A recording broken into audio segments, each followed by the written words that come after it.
tranquille, je me suis fait écraser par un camion ou bien je me suis fait manger par un requin. Ça, c'est totalement faux. Bon, pour ceux qui auraient compris vis-à-vis du texte et de la miniature, aujourd'hui, nous sommes sur une vidéo anecdote dans laquelle je vais vous raconter 4 anecdotes et l'une d'entre elles sera fausse. Et vous allez deviner, vous allez me dire dans les commentaires.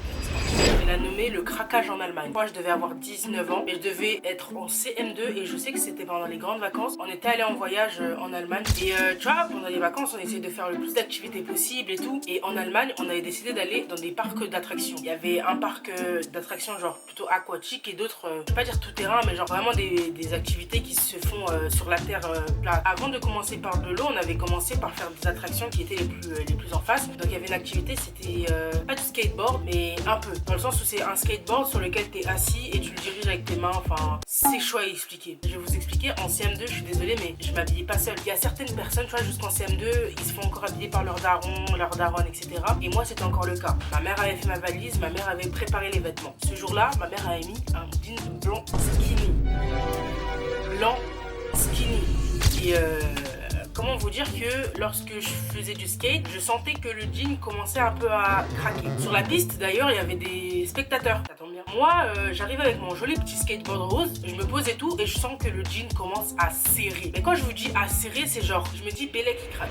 Je commence et tout, la piste elle est en ligne droite. Du coup, tu prends juste de la vitesse. Et puis là, vient un petit virage vers la gauche. Je savais pas contrôler le skate. Il faut faire un petit virage, tu vois. Et moi, ce petit virage, je ne savais pas comment le faire. Forcément, je me suis cassé la gueule devant deux grands-parents allemands qui étaient en fou rire. Pas parce que je suis tombée, je me suis cassé la gueule. En tombant, mon jean s'est déchiré. Pas déchiré en mode ouais, juste un petit truc vite fait. Non, il mis droite sur mon cul.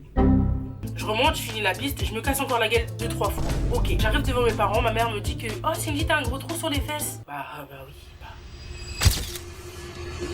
Ensuite, pour la deuxième anecdote, comment vous dire qu'en 6ème, les frères, on est tous nouveaux dans un nouvel établissement, on est un peu timide. Enfin, ça dépend des personnes, mais on a un peu peur de ce changement parce que tu passes d'une primaire où t'es entouré de gamins au collège où tu vois des 3e qui font 2,50 m.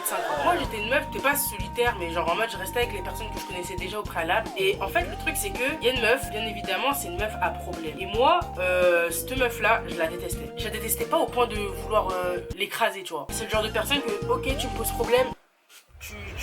Forcément, moi je m'éloigne de ce genre de personnes. Mes potes ouvrent enfin les yeux et voient que cette meuf est pas correcte dans sa tête. Enfin, et du coup, après cet éloignement avec cette fille, puisque moi c'était moi la première à m'éloigner, bah elle s'est attaquée un peu à moi. À plusieurs reprises, la meuf elle venait, elle me faisait des réflexions sur mon poids. Enfin, globalement, c'est elle qui harcelait les frères. Globalement, la meuf s'amusait en fait à me terminer, genre. Après cet événement, la go elle a fait quoi? Elle a vu que je réagissais pas à tous ces petits problèmes là. Elle allait voir la CPE et elle est poucave que moi je l'harcelais. Un jour, moi je me fais convoquer, tu vois, les surveillants ils viennent, ils toquent à ta porte et là ils te disent ouais, j'ai une convocation pour Cindy. Je reçois la convocation, etc.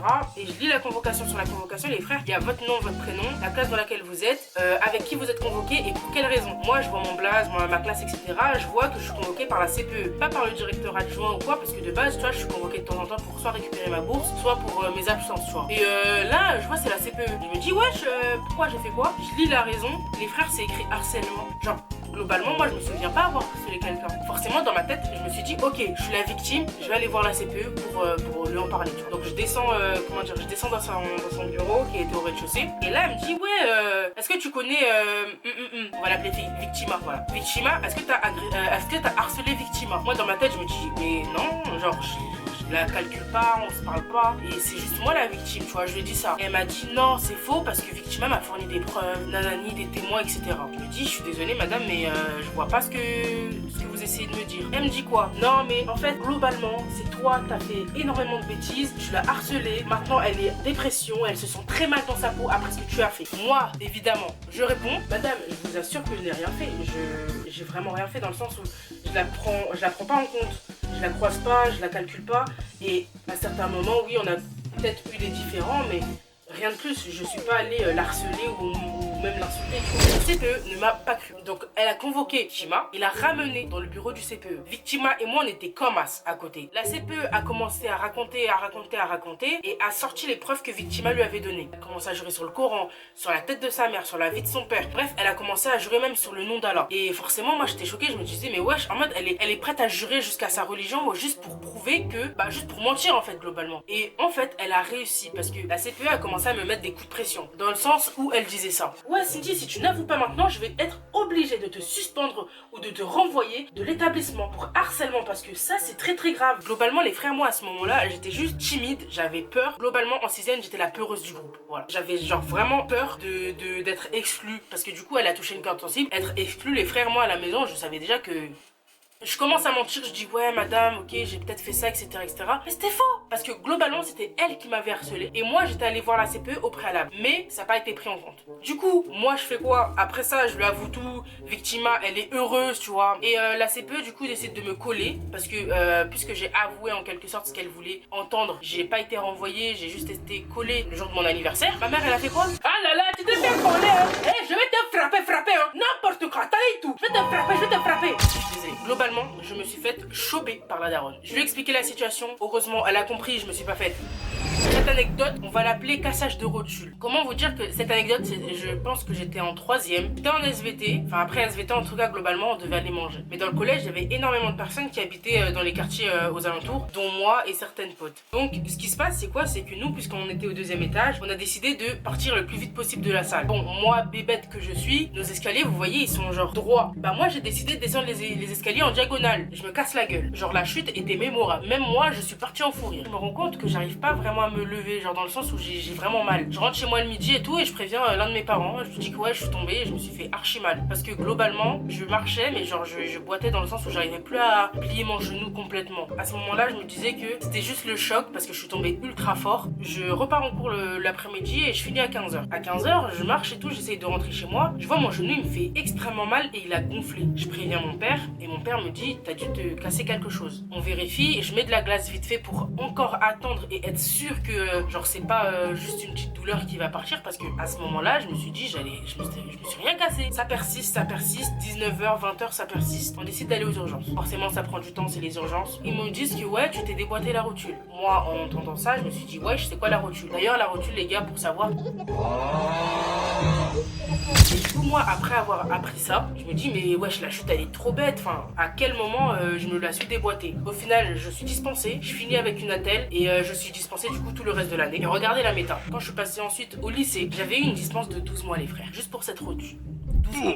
Après, actuellement, j'ai plus la possibilité parce que j'ai le bac de sport. J'ai pas envie de louper mon bac juste à cause du sport. Donc globalement, la rotule m'a permis d'avoir plusieurs dispenses sur plusieurs années. C'est bénéfique en vrai. Est-ce qu'on passe pas à la prochaine anecdote?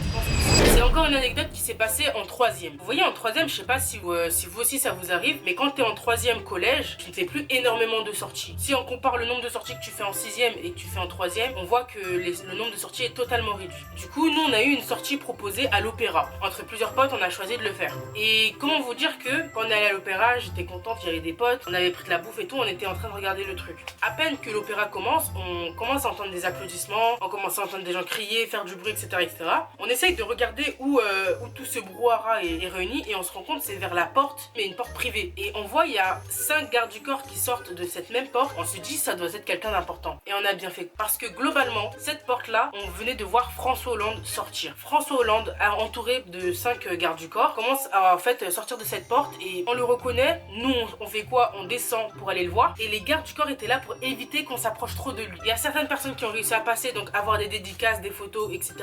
dont une pote à moi. Et moi j'ai juste eu un petit selfie avec François Hollande. Il y a le garde du corps qui était juste à côté, mais les frères on se bousculait juste pour avoir une photo avec François Hollande. Nous, à peine l'opéra commencé, on voit déjà François Hollande. On se dit bon, on va le laisser tranquille parce qu'on était énormément dans l'opéra les frères. Et on a fait quoi? On a attendu d'avoir une pause. Pendant ces pauses là, on s'est dit bon, on allait le voir, on allait tenter, etc. Et on n'a pas tenté parce que François Hollande était calé sur, pas dans une loge VIP, mais dans un lieu qui était plus compliqué à accéder comparé à nous. Donc nous, on avait un peu le seum, donc on repart à nos places et tout. Mais on s'est dit quand même, genre figure politique, président, on l'a vu de nos propres yeux, tout proche de nous, c'est quand même important. On a eu peut-être des selfies, peut-être des vidéos, enfin ça dépend des personnes qui sont passées. Et honnêtement, moi je suis pas choquée, mais je suis quand même heureuse d'avoir rencontré François Hollande. Par la suite, nous on a continué l'opéra, c'était pas mal, honnêtement c'était pas mal. Mais ce que je retiens de cette soirée, c'est qu'on a rencontré François Hollande. Globalement les frères, c'est la fin de la vidéo. Honnêtement, j'espère qu'elle vous aura plu. Maintenant que je vous ai raconté toutes les anecdotes, à vous de deviner laquelle est vraie, laquelle est fausse. Et dites-moi tout en commentaire. Moi je vous dis des ciao ciao, des gros bisous à tout le monde.